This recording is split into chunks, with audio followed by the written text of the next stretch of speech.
toutes des contenants avec du gras pour les oiseaux. Tout rempli dans mon congélateur. C'est tout pour les oiseaux. Du pain d'oiseau, puis du gras animal que je place ici dans un cube. On est le 19 janvier 2021.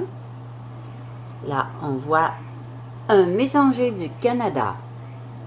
Il fait soleil, moins 10 Celsius à Saint-Fabien-de-Panet.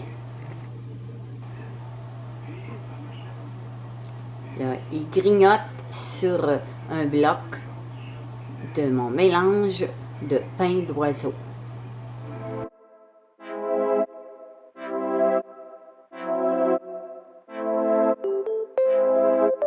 Turn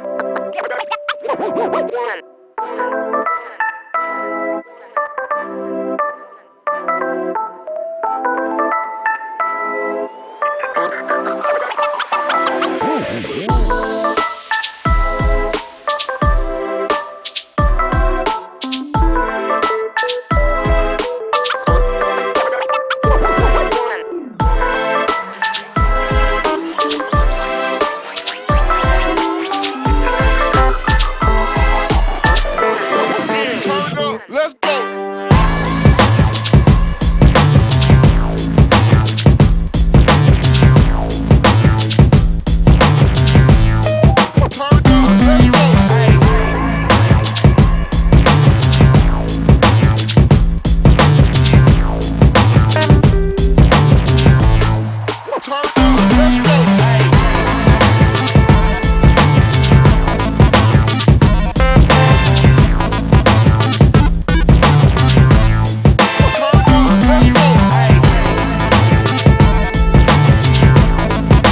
Let's go.